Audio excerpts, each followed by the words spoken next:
እንደምን ዋላችሁ ተመልካቾች ከዜና ኢትዮጵያ የሰዓቱን የቢዝነስ ዘገባዎች ይዘን ቀርበናል። ሆናቸው ታየኝ። ከተጀመረ 3 ዓመታትን ያስቆጠረው የኢትዮጵያ ታምርት ንቅናቄ ለኢንዱስትሪው ዘርፍ ማንሰራራት ያበረከተው አስተዋጽኦ በእጅጉ የጎላ ነው ሲሉ የኢንዱስትሪ ሚኒስትሩ መላኩ አለበል ገለጹ።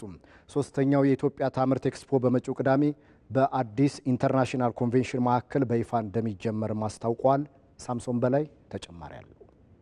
ሶስተኛው የኢትዮጵያ ታምርት ኤክስፖ በመጪው ቅዳሜ ሚያዝያ 25 ቀን 2017 ዓ.ም በአዲስ አበባ ኮንቬንሽን ማዕከል በይፋ እንደሚጀመር የኢንዱስትሪ ሚኒስቴር አስታውቋል። የኢንዱስትሪ ሚኒስትር መላኩ አለበል በመጪው ቅዳሜ በይፋ የሚከፈተው የኢትዮጵያ ታምርት ኤክስፖን አስመልክቶ ለጋዜጠኞች ማብራሪያ ሰጥተዋል። በዚህ ወቅት የኢትዮጵያ ታምርት ንቅናቄ ከተጀመረ ጀምሮ ኢንዱስትሪዎች ያጋጠማቸው የነበሩ ችግሮችን ደረጃ በደረጃ እንዲፈቱና የማምረት አቅማቸው እንዲጎለብት ማድረጉን አንስተዋል። የኢትዮጵያን ተወዳዳሪነት ይበልጥ ለማላቅ ቴክኖሎጂ ላይ አተኩሮ መስራት አስፈላጊ ስለሆነ በዛ በኩል በጣም በርከት ያሉ ኢንዱስትሪዎች ምናልባትም በአይነት ከዚህ በፊት ያልታዩ ምርቶች በቴክኖሎጂ ዘርፍ የሚቀርቡበት ነው።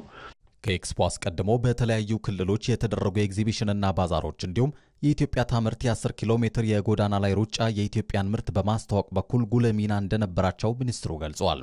በኢትዮጵያ ታምርት ኤክስፖ ምርቶችን ከማስተዋወቅ ባለፈ የተለያዩ የፓናል ውይይቶች፣ የምርት ልማት ውድድሮች፣ የተሻለ አፈጻጸም ላላቸው ኢንዱስትሪዎች የእውቅና ፕሮግራምና ሌሎች መርሃ ግብሮች ይከናወናሉ። ማክሮ ኢኮኖሚ ሪፎርሙ ላይ በተለይ ለማኑፋክቸሪንግ ኢንዱስትሪ ምንድነው የነበረው አስተዋጽኦ የሚለውን ምክክር የሚደረግበትና ኢንዱስትሪያሊስቶቹ በዛው ልክ የተፈጠረውን እድል እየተጠቀሙ ነው ወይ፣ ከማክሮ ኢኮኖሚ ሪፎርሙ ጋር ታይዞ ተጨማሪ መሰራት ያለባቸው ስራዎችስ ምንድናቸው የሚለውን የምናይበት ትልቅ መድረክ ነው። የኢትዮጵያ ታምርት ንቅናቄን ከጀመርንበት ጊዜ ጀምሮ አገልግሎቶቹ በተቀናጀ መንገድ ለባለ ሀብቶቹ እንዲደርሱ ለማድረግ ጥረት እየተደረገ ነው።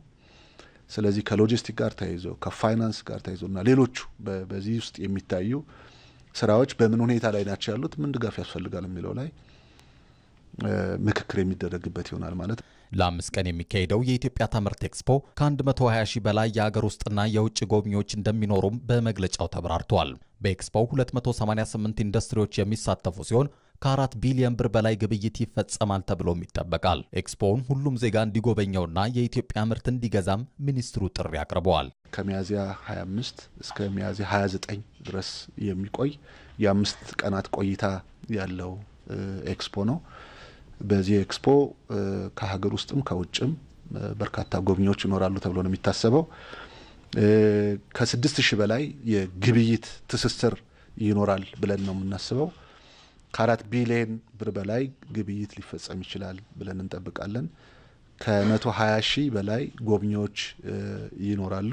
አጠቃላይ ወደ 288 የሚደርሱ ኤግዚቢተሮች ይኖራሉ። ትልቅ ዝግጅት ነው። ከዚህ በፊት ከነበሩት በአይነቱ በጣም የተለየ ነው። ምርቱን ብቻ ሳይሆን የምናየው የኢትዮጵያን አቅም የደረስንበትን አጠቃላይ ደረጃ የወደፊት ተስፋችን የምናይበት ስለሆነ ኢትዮጵያውያን ይህንን መድረክ እንዲጠቀሙበት፣ ይህንን ኤክስፖ እንዲጎበኙ ብቻ ሳይሆን እንዲገዙም እና በተለይ ደግሞ አምነንበት ወደነው የሀገራችን ምርት እንድንጠቀም አደራ ላለሁ። ፈጠራን ማበረታታትም አንዱ የኤክስፖ ዓላማ መሆኑን ጠቅሰው የቴክኖሎጂ ሽግግርና የልምድ ልውውጥ መፍጠርንም ዋነኛ ግቡ ማድረጉንም ሚኒስትሩ አክለዋል። የኢትዮጵያ ታምርት ንቅናቄ አካል የሆኑ 10 ፋብሪካዎች በአፋር ክልል በቅርቡ ተመርቀው ስራ እንደሚጀምሩ የክልሉ ርዕሰ መስተዳድር አወል አርባ ገለጹ። በክልሉ ከለውጥ ወዲህ ኢኮኖሚያዊ እንቅስቃሴውን ወደ ላቀ ደረጃ የሚያሸጋግሩ በርካታ ተግባራት መከናወናቸውንም ተናግረዋል። ቅድስት ማሙ ጠቅላይ ሚኒስትር አብይ አህመድ የኢትዮጵያ ታምርት ንቅናቄን በሚያዝያ 2014 ዓ.ም ነበር ይፋ ያደረጉት። ንቅናቄው በሀገር ውስጥ ተኪ ምርትንና አምራቾችን በማበረታታት የምርት ተደራሽነትን ከማስፋት በተጨማሪ ሀገሪቱ ከውጭ የምታስገባቸውን ምርቶች በማስቀረት ረገድ ከፍተኛ አስተዋጽኦ እያበረከተም ይገኛል። የአፋር ክልል ርዕሰ መስተዳድር አወል አርባ ንቅናቄው አምራች ኢንዱስትሪውን በማበረታታት ኢኮኖሚያዊ ተጠቃሚነትን ለማረጋገጥ ጉልህ አስተዋጽኦ አበርክቷል ይላሉ።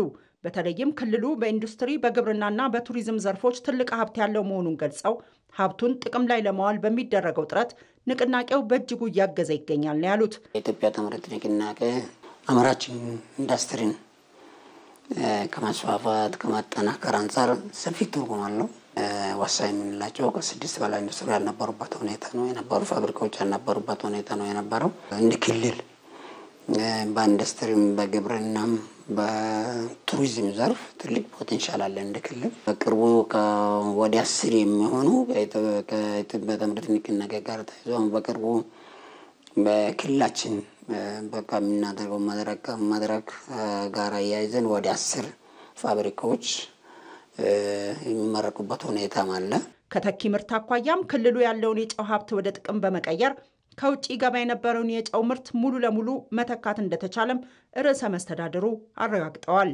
አፍዴራ አይነት ጨው ሀይቆችን ለጨው ምርት ብቻ መጠቀም ሳይሆን ለሌሎች እንደ ኬሚካል ኢንዱስትሪ ግባት ሊውል የሚችልበት ሁኔታዎች እንቅስቃሴ ተጀምሮ በአሁኑ ሰዓት የውጭ ካምፓኒ ቻይና ካምፓኒ ገብቶ ኤክስፖርት 100% ኤክስፖርት የሚያደርግበት ሁኔታዎች አሉና በጥሬው ጨው ከመምራት በላይ በጨው ውሃ ውስጥ ያሉትን ኬሚካሎች በተለይ ወደፊት እንደ ሀገር በሰፊው ከተሰራበት በእርግጠኝነት የሀገሪቷን የኬሚካል ፍጆታ በአብዛኛው መተካት የሚቻልበት ሁኔታዎች አሉ። ኢትዮጵያ ታምርት ንቅናቄ ቀደም ሲል በክልሉ የማይመረቱ ምርቶችንና እምቅ ሀብቶችን ለመለየት እድል ስለመፍጠሩ አንስተዋል። እንግዲህ አምራች ኢንዱስትሪ ዘርፍ ብቻውን አይደለም የቆመው፣ ከሌሎች ዘርፎች ጋር ትስስርም ቅንጅትም ይጠይቃል። እንደ ግብርና አግሮ ፕሮሰሲንግ ጋር ተያይዞ የሚሰሩ ስራዎች አሉ እና ይህንን አሁን እንግዲህ በእኛ አንጻር አሁን በሰፊ ፍራፍሬ ምርት ላይ እየሰራን ነው ያለ ነው። በአሁኑ ሰዓት እንደ አዲስ የጀመርነው ከዚህ ጋር ተያይዞ ደግሞ አሁን ሙዝን ፕሮሰስ በፋብሪካ ፕሮሰስ በማድረግ ኤክስፖርት ለማድረግ ነው አሁን ሰዓት ዝግጅት እየተደረገ ነው። ፋብሪካ ተቃርቦች በዛ ደረጃ ላይ ያለንበት ሁኔታ ነው ያለው። በአፋር ክልል ከአነስተኛ እስከ ከፍተኛ ደረጃ ያሉ ከ300 በላይ አምራች ኢንዱስትሪዎች አሉ ሲል የዘገበው ኢዜአ ነው። በኢትዮጵያ የገንዘብ ቁጠባና ብድር ህብረት ስራ ማህበራት ፋይዳቸውና ተጽዕኖአቸው እየጎላ መምጣቱ ይነገራል። እነዚህ የቁጠባና የብድር ህብረት ስራ ማህበራት የቁጠባ ባህል እንዲጎለብት አባላት በተለያዩ የስራ መስኮች ተሰማርተው ለሌሎችም የስራ ዕድል እንዲፈጥሩም እያደረጉ ይገኛሉ። ብሩክታዊት አስራት ከአንድ የገንዘብ ቁጠባና ብድር ህብረት ስራ ማህበር ኃላፊ ጋር ቆይታ አድርጋለች። ከራሳቸው አንደበት አብረን እንከታተል። ብሩክ እንዳለ እባላለሁ። ቤተሰብ ገንዘብ ቁጠባና ብድር ህብረት ስራ ማህበር የቦርድ ሰብሳቢ ነኝ። ቤተሰብ ቁጠባና ብድር ህብረት ስራ ማህበር የተመሰረተው በ2014 ዓ.ም ነው። በ157 አባላት ካፒታላችንም 157,000 ብር ነበረ። ከዚህ ከ3 ዓመት ቆይታ በኋላ ካፒታላችን ወደ 12 ሚሊዮን አካባቢ ደርሷል። ወደ 520 አካባቢ አባላቶች አሉ። እስከ 92 በላይ ለሚሆኑ አባላት የብድር አገልግሎት ሰጥተናል። 2 ብራንቾች አሉን።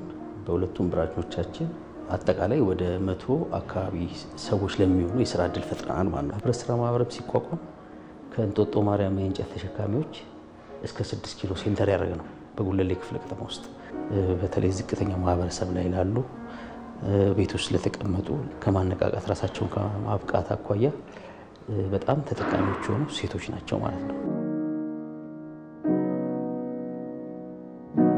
ቁጠባና ብድር ህብረት ስራ ማህበራት ተመራጭነታቸው ብድር በሚጠይቁ ሰዓት በጣም ባጭር ጊዜ ችግራቸውን ከመፍታት አኳያ የማህበረሰቡን ችግር ከመፍታት አኳያ ከትንሽ ብር ጀምሮ እስከ መካከለኛ ብር ድረስ ተደራሽ ስለምንሆን በናችን ላይ ብድር ስንሰጥ ስለ ብድሩ ምን ላይ ነው የሚውለው የሚል ቅድመ ጥናት እናደርጋለን። ኢቨን ውጤታማ ወላ ካልሆኑ በአገራችን ነባራዊ ሁኔታ ሊሰሩ የሚችሉ ከ10,000 ብር ጀምሮ መነሻ ካፒታል ከ10,000 ብር ጀምሮ እስከ 350,000 እስከ 450,000 ያዘጋጀነው ፓኬጅ ያለ እንደዚህ አይነት ድጋፍ እንሰጣለን። የብድር መጠናችን እስከ 500,000 ብር ነው እስካሁን ያለን። ትልቁ ኮላተራላችን እርስ በርስ ትስስር መፍረጥ ነው። ሌላኛው በንግድ ፍቃድና ቼክ ካለው እስከ 200 እስከ 250,000 ብር እንሰጣለን። ሶስተኛው ኮላተራል ሲስተማችን ደግሞ በመንግስት ሆነ በድርጅት የደሞዝ ዋስትና ወለድ መጠናችን በተመለከተ ለሴት አሁን 12.5 ነው እናስከፍለው፣ ለወንድ 13 ነው። ህብረት ስራ ማህበር ከሌላው ቢዝነስ ሞዴል የሚለየው ዝቅ ብሎ ማህበረሰቡን በማገልገሉ ብቻ ከፌዴራል እስከ ወረዳ ያሉት በዋኝነት እነዚህ የተደራጁትን ህብረት ስራ የገንዘብም ሆነ የተለያዩ የህብረት ስራ ማህበራትን መደገፍ ማገዝ የምናበድረው የብድር እጥረት ወይንም የላባዳት ለብድር የሚሆን የገንዘብ እጥረት ችግር የህብረት ስራ ማህበራት ሁለት ናቸው በዋናነት ኢትዮጵያ ውስጥ አንደኛው ገቨርንመንት ቤዝድ የሆኑ አሉ ገቨርንመንት ሚንስ አዲስ አበባ ዩኒቨርሲቲ ውስጥ ጳውሎስ ውስጥ ቴሌ ውስጥ መብራት ኃይል ውስጥ ያሉ የተቋቋሙ ሳኮች አሉ እኛ ደግሞ ኮሚኒቲ ቤዝድ ደግሞ የምንባለው እንደኛ አይነት ራሳችን እንችላለን ያለና ሁለቱ ሳኮች የህግ ማዕቀፍን ቢኖራቸው አብረው ለመስራት ግን እስካሁን ብዙ ተጨባጭ ነገር የላቸውም መንግስት ዩኒየኖች ህብረት ስራ ማህበራትና ፌዴሬሽን አንድ ላይ ሆነው ለዘርፉ ትኩረት ቢሰጡ ለዝቅተኛው ማህበረሰብ ማለት ነው ተመልካቾች ከዜና ኢትዮጵያ ለሰዓቱ የነበሩን የቢዝነስ ዘገባዎች በስተጠናቀዋል ሆናቸው ታየ ነበርኩ በሰላም ዋሉ